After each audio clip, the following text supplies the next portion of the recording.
every week so you can grow in our 6 areas of focus: emotions and money, entrepreneurship, budgeting, banking, debt fundamentals, and investing. I'm your host, Tasha Danielle. Let's dig in.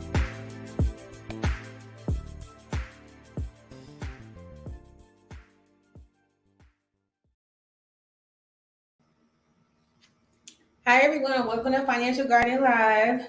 This week we are talking about the financial seed of entrepreneurship, specifically trusting your vision and protecting it. And I'm going to be going in depth about how I started Financial Garden and how I ended up educating over 700 kids in Detroit and Metro Detroit areas, and you, because I do provide financial tips to adults as well. So without further ado, let's dig in.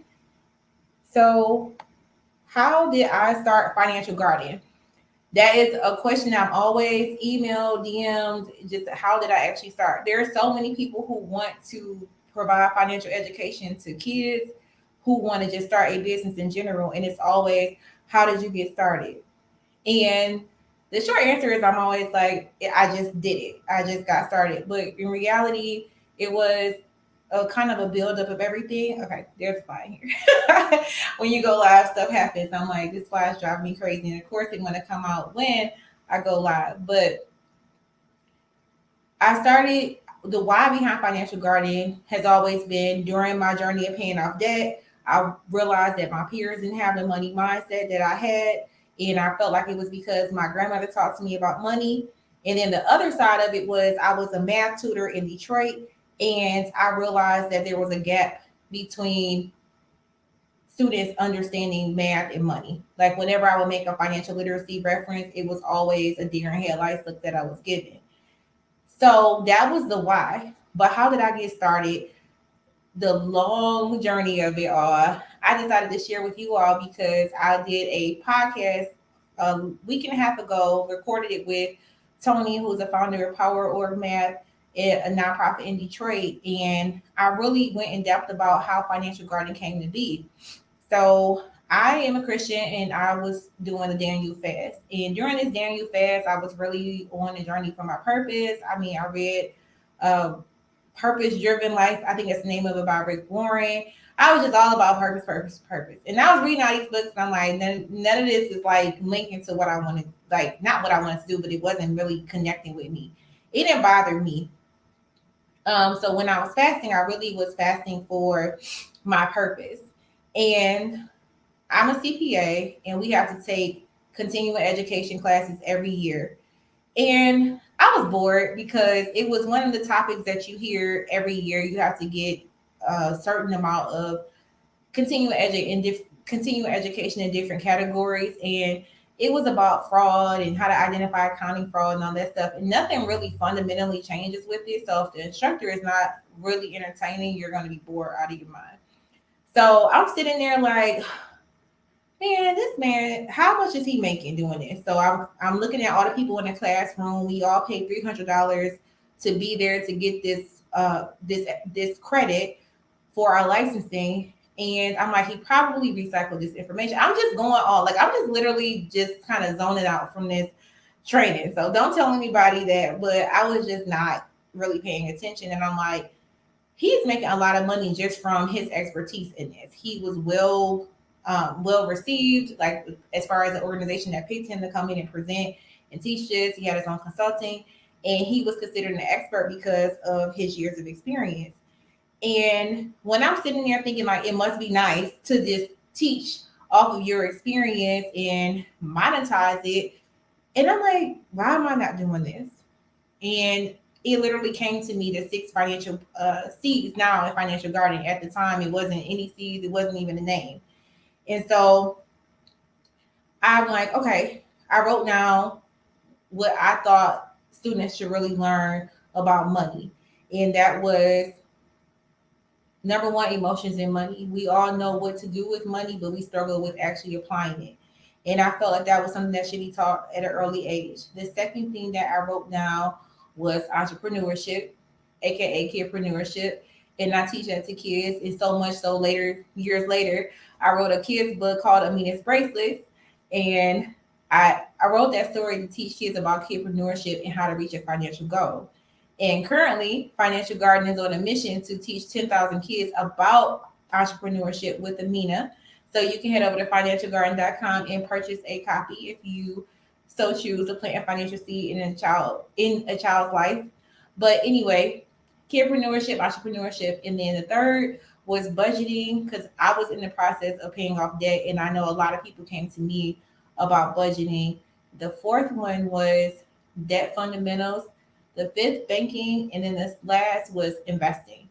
So once I wrote all these areas of focus that I felt like all kids should know about, I picked up the phone and I made a call to volunteer at a school in my area. I had a connection there, and I'm like, I have this idea. Let me just act on it. Now, I didn't know what I would eventually charge. It was all about testing out this idea that I had. So I gave myself a couple weeks to actually write down a curriculum, like create a PowerPoint presentation, create an activity or something with it. I would teach it for an hour, but I didn't really know what I would do. And that's why I volunteered and did it. I was working a 9 to 5, so I wasn't really like chasing dollars at that point, and I'm still not. And I'm going to get to that in protecting my vision. But my overall vision was to really effect change in the community and really lay and plant financial seeds for kids because a lot of parents feel stuck when talking about money. And I wanted to bridge that gap. And also, educators are not comfortable really teaching about finances. So that was my vision. I really wanted to be impactful. I didn't want to go into a classroom and just say, you should do this, you should do that. There's so much financial education out there, but it's not impactful. It's not engaging. And I didn't want to just be another resource saying that I'm teaching financial education and not really having any positive impact or change that you can really see. So after I called volunteer, I tested out the curriculum. But the details of how I did that was I benchmarked what students should learn by age when it comes to finances. So it wasn't like I just wrote these things down and just went into a classroom and was like, they should know about saving, they should know about investing, they should know about budgeting. I benchmarked it. So I looked into what are the national standards for personal finance for students in kindergarten through 12th. That's really a thing. There's so much research that goes into personal finance for students, but it's just not in the school system. I knew I wanted to work with schools because it's a built-in audience, and to really effect change, I really wanted to get in the school system. And jumping ahead to protecting my vision, a lot of people are like, you should market this to parents, you should make digital stuff, you can make a killing, just focus on marketing to parents. But to me, I really wanted to get into the classroom. So that's how I got started. I got started because I was on my journey of fasting and trying to figure out my purpose, and it literally just came to me. I started writing out things, and then from what was planted in me, I did my research and due diligence to figure out what benchmark should be used to teach kids, not just what I thought they should know, but really what has years of research shown that a kindergartner or a fourth grader should know about investing. What should a 12th grader know about investing versus a second grader? So I really put a lot into fine tuning this curriculum. So Financial Garden teaches students kindergarten through 12th about money. That was the only focus when I first began. So when people ask me all the time, like, well, how did you do it? That's really how I did it. The 6 areas of focus for Financial Garden came to me during fasting, and I just expanded and researched and did my due diligence, and I got started. Notice when I said I wrote those 6 things down, I didn't sit on it for 2 months and figure out what school I should contact or whatever. I was already actively involved in the community in which I live, so I had connections into schools, into different youth organizations. So that made it a little bit easier for me to get my foot in the door. And plus, I was volunteering. And when I first started, I wasn't charging anything. I wasn't charging because I didn't know exactly what I wanted the curriculum to look like. And I wanted to just see if students liked what I was doing. So some stuff worked, some stuff didn't work for students. And so I took that out the curriculum. I talked to parents and figured out what worked. I got feedback. And most importantly, I took pictures and I got testimonials so I can start building a reputation and can't think of the word right now, escaping me, but a goal like a or for real leader in this, like getting more information, not just saying I'm teaching financial education, but not really having any faces to go along with it. So I really try to use those images on Financial Guard social media, real students. It's hard because not every parent signs a photo release form for their student to be featured, but I really try to showcase real students that I work with teaching financial literacy. So I just did it. Luckily, like I said, I had those connections, but I just got started. So when people are saying that they're thinking about starting a business, mine is a service-based business. So it's easy to get started with a service-based business. You can call on your connections you already have, but a service-based business, you can just not throw, you can put together a website, brochures, and you're on your way. It's a service. With a product, you have to have money to start. You can have money to start with a service, but I didn't start with any money. I was volunteering. I just, went in and went to try to get information and see what worked. But for if you want to do products, you have to have money to start, right? But then again, when people ask me that, I'm like, still just do it. If you know you want to sell food, you want to make clothes, you want to sell clothes, I'm always like, do the research. How much money do you need to create your first product to sell? Like, just focus on that. So that's the next thing is just do it. So I just did it with contacting the schools that I know. So as I said, this financial garden was a side hustle. I didn't even have a name, no business cards, and I volunteered for quite some time before I felt comfortable. Like, this really works, and this is what I want to try to make money from. Now I was still paying off my debt, and I decided to really make this a business. So with the side hustle part of it, I didn't have a business name, so I just went in as my name. I created some business cards, went to Vistaprint, put my name, got a different phone number for this side hustle. I didn't have a name yet. I didn't even create brochures. And it was just kind of, I got clients and I got paid from the schools that I volunteered at first. And then kind of word of mouth from that school got me to another school. So this was just with my name.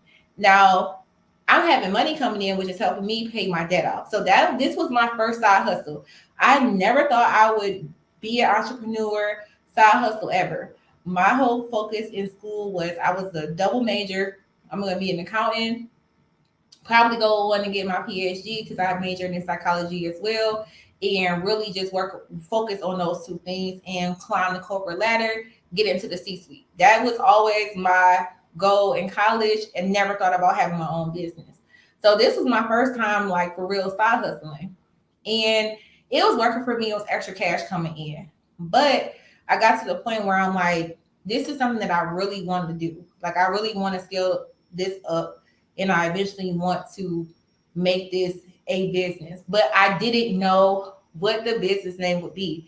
So I have been doing this for a while with just my name, just passing out business cards. And I'm like, okay, I want a website. And before I have a website, and before I start trying to get more clients, I need to figure out a business name. So I called one of my friends and I'm like, I'm stuck on what I should call it. I just was all over the place with what name it would be. So I really want to take this side hustle into a business. So a side hustle to me is you're just getting extra cash. You don't really have a true plan of attack, like a long-term vision for what your side hustle is. You're just getting money. You're not thinking about hiring people to scale up or anything. It's extra cash flow that's coming in. And that's what it was at first. That's before Financial Guardian had its name. So I'm like, this is side hustling. It's good cash coming in on the side, and I'm doing what I want to do. I'm working in my passion, right? I said I was trying to find my purpose. This was purpose and passion. But when you side hustle, you get to really work into what you want to do. Now, when you start actually making a business out of a side hustle, you don't usually get to do all the fun things that you want to do that made you start. So for example, when you, for a service-based business, you are side hustling, you're not really thinking about marketing. You're not thinking about really any or bookkeeping, like to a certain extent, you can do everything yourself because it's small. It could be going into a faster side hustle, but you're just thinking about getting what you have on your plate done. You're not really thinking about into the future. This is my take on it. Don't have a name, just getting it done, right? So with Financial Garden, I didn't have a name when I was like, I really want to make this a business, and I'm like, I want to start working on a business plan so I can really see what I want to envision and how I can make a change in the neighborhood. So I decided to really turn this side hustle into a business, and the business plan that I did was I just really made it simple. I went on to PowerPoint. I put in business plan template, and it was a lot of different templates out there. And I just went through what do I want my mission statement to be? What's my vision for Financial Garden? Well, when I hire somebody, what do I want my revenue structure to look like? So I just really went in depth in this, and it was hard. I had to figure out who is my competition on the local level, on the national level. Like, do you want to get to that level? Like, do you want to get to that skill? Like, what's your overall goal? And it was overwhelming, but I just plugged in stuff. I just thought big, and I'm like, this is truly my vision. I don't know how I'm really gonna get there. I mean, the timeline I had when you're doing the business plan, you can't help but to figure out how to get there. So as far as scaling up, I knew that for me to be in more schools, you have to obviously hire staff. What do I want my staff to look like in Financial Garden? Even when I was doing this business plan, I still didn't really have a name. So I'm just going through what I want this vision to be. So my friend told me just to sit, light a candle, put some music on, and just write everything that comes to mind when you think about teaching kids about money. And Financial Garden came out of that. That seriously took me, I was writing for hours. And when I came up with the business name, I Googled it to see if it was available. I Googled it to see if it was on social media. It wasn't. I searched the hashtag, and I'm like, okay, this is available. The domain was available. So the domain for Financial Guardian was $1,500. And I'm like, I don't have $1,500. I'm trying to pay this debt off at this time. Remember, I'm $80,000 in debt. And I'm like, okay, this is $1,500 to get this. And I still had other things I was getting for the business, right? And I'm like, I really just can't afford it. So I set up a GoFundMe when I first started Financial Garden out. And I'm like, hey, I am a CPA. I am in the community educating students. I'm just asking for support because I'm on a debt payoff journey. So I know it takes money to make money and all that great stuff. But I'm like, I was easing my way into it. And when people think about Financial Garden, they think of it being a nonprofit anyway because the cause and the focus. And so I'm like, maybe I can get people to donate. I'm not a nonprofit. Financial Garden wasn't a nonprofit at the time, and it's still not. So my goal was $1,500. I got like $300, but I'm like, okay, this 300 is still helping me get the things that I need to really start marketing, pay for exhibitor fees, and all that stuff. So I did not get the domain name for Financial Guardian. I got the .net because the .net was cheaper, and I did not buy the .com until last year, until 2019. So I formally founded Financial Garden in 2004, no, 2014, 2015. It's escaping me right now. And I trademarked Financial Garden in 2016. Even when I trademarked it, for whatever reason, I still didn't buy the domain name. I became debt free in 2016.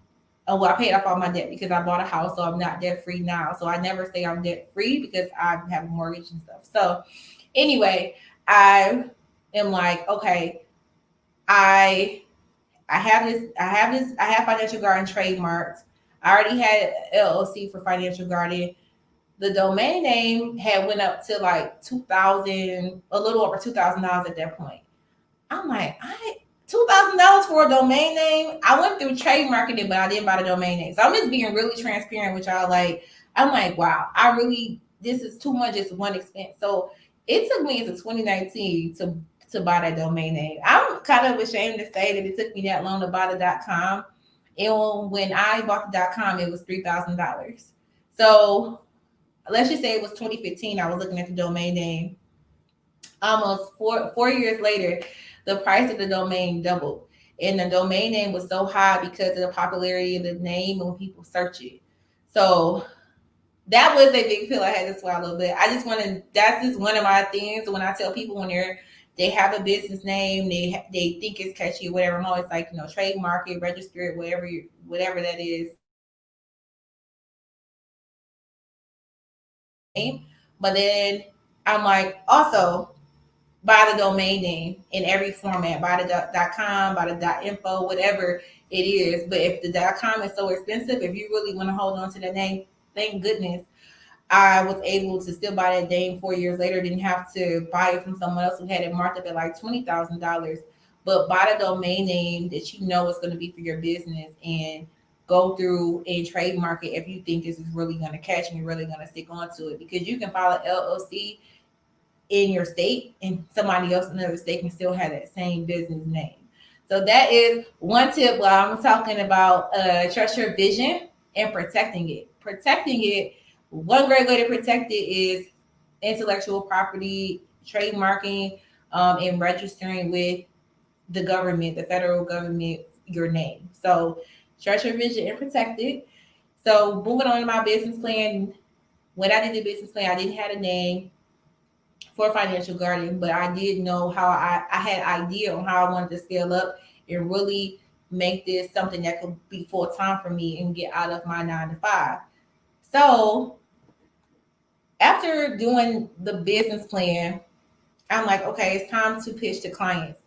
I need to get my first client outside of like the word of mouth. I'm like, I really want to see what I can do when people don't know me and haven't heard a word of mouth, because everything can change in the school system, your budget can change, and you could lose clients. And that did happen to me. So I'm like, I need to start having a different client, start building my list of clients.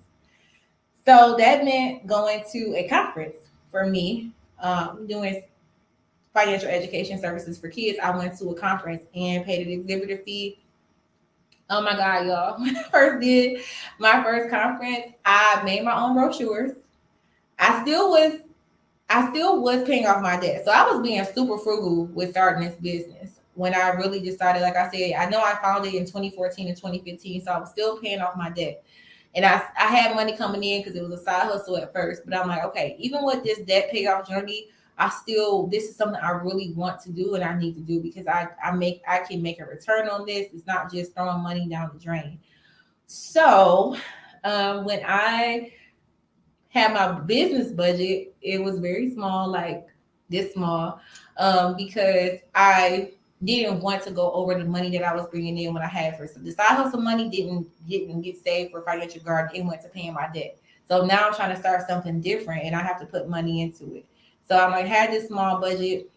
I literally made my brochures from Microsoft Word and follow those brochure templates, change it up.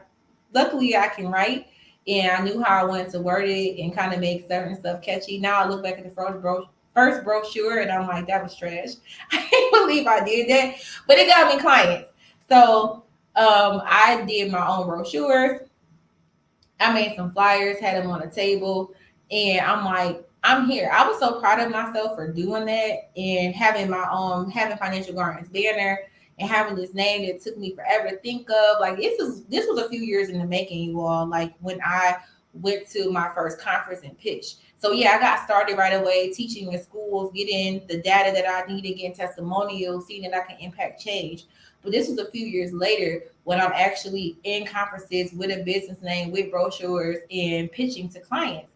And just being there, I was proud of myself because I am really an introvert. So I'm doing these lives in the comfort of my own home. But introvert meaning that I hate small talk. I am not going to walk up to you and just start talking to you. I'm not a salesperson. So I'm like, oh my God, I need to have somebody do this for me, because I'm just so uncomfortable about coming up to people and explaining what Financial Guardian is or whatever. So at the conference, you get comfortable, you get uncomfortable, you get comfortable with being uncomfortable real quick, because you have people coming up to your table if they're interested. So I'm being really hard on myself saying that my brochures was trash, But clearly they were not, because people were coming up because they saw the brochure at somebody's table when they were going into their classes. So this was at a conference for educators. So they saw it on somebody had it, so they came up to my table to find out more about financial gardening.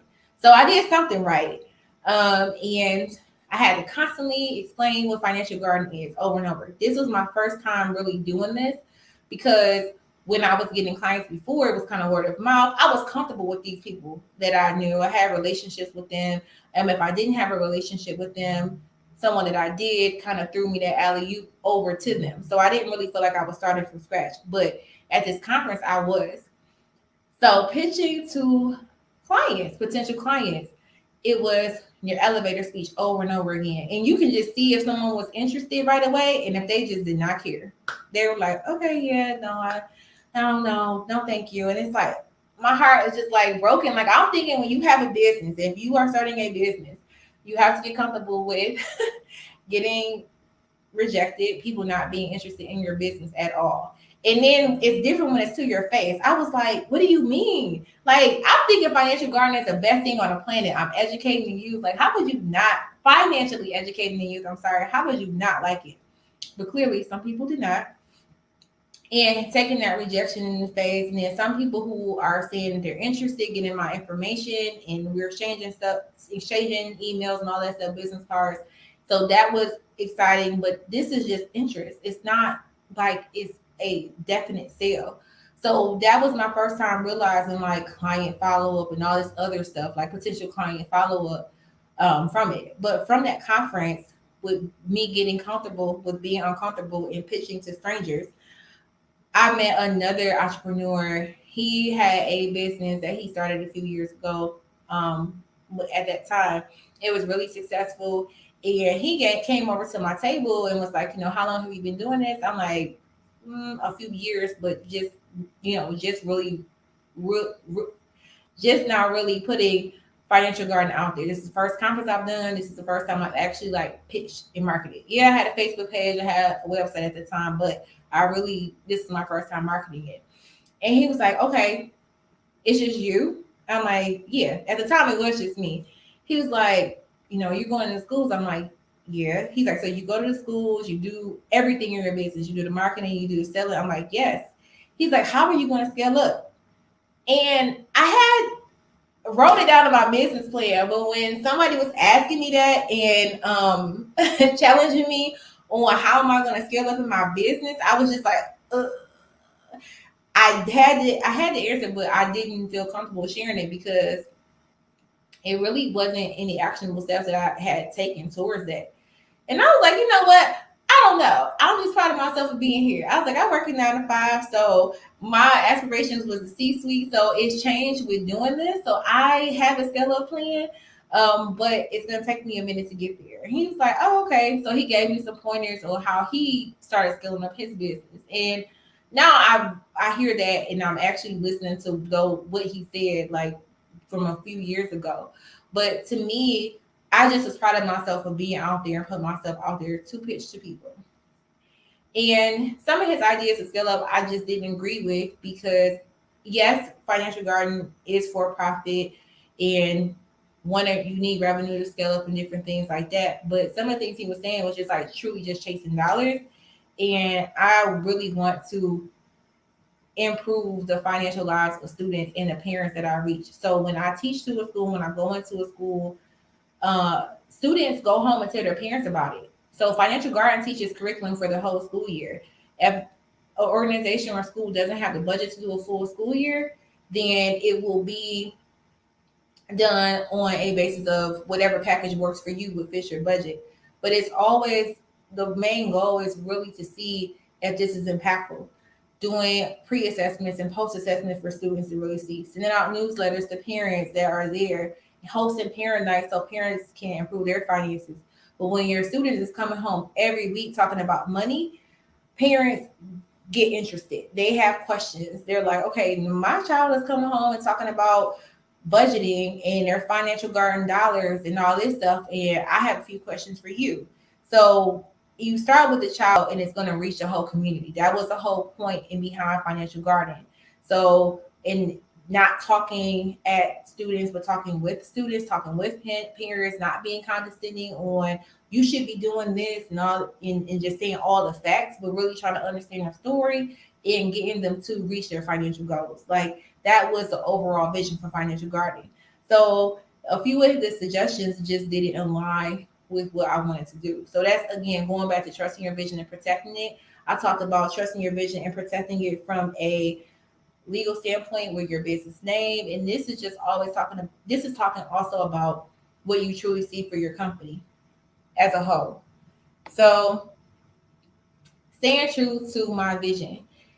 If you have any comments, definitely drop them below because this is my last point. I'm doing a solo episode, so I usually just say I don't stay on too long when it's a solo episode, but staying true to my vision is touching on that point I just said about not.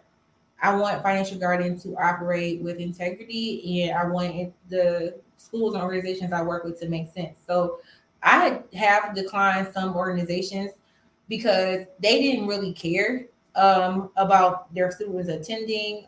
So I work with high school students, and so they'll have enrichment programs where high school students don't show up, where they said they would show up, but they're just not there, not because of financial guardian, but there's just no kids in the program. And it's like, okay, I can't carry out financial guardian's curriculum. A financial guard instructor can't carry out his curriculum when it's no students there or students that are there, but they're not consistently there. It's kind of hard to keep moving forward with stuff. So there has been times where I've ended like this is just not working. This is not the school setting and everything that was laid out for us is just not working. Not because the students there's problems with students, just because there's not participation from the students in their program as a whole, not because of financial guardian. And it's like some people are like, I'll just be collecting that check or whatever. But it's like if I'm showing up or an instructor is showing up and there's not any students there, one student there, but they're leaving because they're in high school, they can leave whenever they want, or just whatever. There's a whole host of reasons. I'm like, I don't want to waste my time. I'm really trying to make a difference. And then a lot of people have all these ideas for financial guardian and how you can just really make a lot of money, but it's not going with the vision of being in the community and really making change. So COVID changed a lot of that. Obviously, I can't go into the classroom, or financial guardian instructor can't go into the classroom. So now it's online focused, but it's still making sure staying true to financial guardian's vision and mission and value statement. So that is something that I will not ban doing. I have scaled and got I can't even speak right now. I have scaled and had different revenue streams come out of financial guardian. At first, it was just only focusing on kids, but while I was in the classroom, I realized the gap with educators. Let's offer professional development. Now, professional development is there. Let's have educators be able to license the curriculum for financial guardian, writing a book, you know. So those different things have come out of financial guardian, which just starting with focusing on kids. So I just want to say to you that if you have a vision for your business, just truly trust your vision. Sometimes that means keeping it to yourself. Sometimes that means writing about it. Maybe you are faith-based, sometimes it means praying about it. So it's just really up to you to protect your vision, because everybody's going to have an idea, right? Everyone's going to have an idea on how you can do better in your business, even though they have never been in your industry. They don't have a business, but they just have so many ideas on what you can do. But you really need to trust your vision and protect it. Now, that doesn't mean that I don't listen to anything and I'm like, oh my God, like it's only what my thoughts are. I can't listen to what someone says. That's not what I'm saying. I do have great team members. I get feedback from them on their thoughts. Also, clients, they do surveys. I get feedback from them on what needs to be, what improvements can be made in financial guardian. And I hired a business coach along the way for financial guardian to really get me out of a rut. So obviously I do have all types of influence and coming in when it comes to financial guardian, but it's just not just doing everything because it can make you a ton of money under with educating kids, and it's not hitting on financial guardian. It's sharp financial guardian's vision, and it's truly just chasing dollars. I just don't want to do that. So I'm like, I could do other things and scale up faster, whatever. But it's just been slow and steady for me because I really am trying to really make a difference um in the community. So thank you. Great details on how to start a business. Yes, I really try to be as in depth as possible. I actually have a business checklist for people who are thinking about starting your business, not kind of, touching on a few of the things that I said today. So if you would like, I'm going to post it in the comment section. If you would like to get a business checklist for yourself because you're starting a business, um, definitely check out financialgarden.com. I just put it in the comment section. And then touches on what I said as far as forming your business. Do you have a business plan? For me, I needed that business plan to really figure out how to make Financial Garden a real business and how to market to clients. So my business plan helped me figure out how to market to clients. It really had me focus on who my competitors were, what my competitors were doing, and how would I be different, and how to use that when marketing to school. So the first step is getting people come up to your table if you're an exhibitor, but it's also about closing that deal. So having a solid business plan helped me do that. So Financial Garden is service-based business. So if you're product business and you have something and you're popping online, you may feel like I don't really need to have a business plan just yet. But you are eventually going to have to come back and come up with some type of game plan on you have this product line, but okay, what happens when this starts to fizzle out? Like what else can you do? Because you always have to think of ways to reinvent and have new offerings, even if it's just a new label or or new packaging on an existing product. People like stuff when it has some like new and shiny to it, even though it can be the same exact thing. So having a business plan really helps you do all of that if you do it right. So that and bookkeeping tips, all that is in the business checklist. So until next time, I will see you next Thursday at 7 p.m. And I'm going to have an amazing guest on. Atia is going to be talking from the Savvy Accounting, is going to be giving tax tips for businesses. So I'm talking today about trusting your vision and protecting it. I gave some legal tips on protecting your name and just trusting your vision overall. But next week, Atia and I are going to be talking about tax tips for that small business owners miss, common misconceptions about tax planning as well. So you don't want to miss it. We're going to make it entertaining, but taxes is what I always be asked about. When I see CPA behind my name, it's always, I got a text question for you. So you can probably get some of those answered briefly next week at 7 p.m. Thursday. So make sure you tag somebody to watch next Thursday at 7 p.m. If you know a business owner, they should be here live to drop some of their questions. And while me and Atia are discussing tax tips for business. So I'll see you next Thursday. Bye.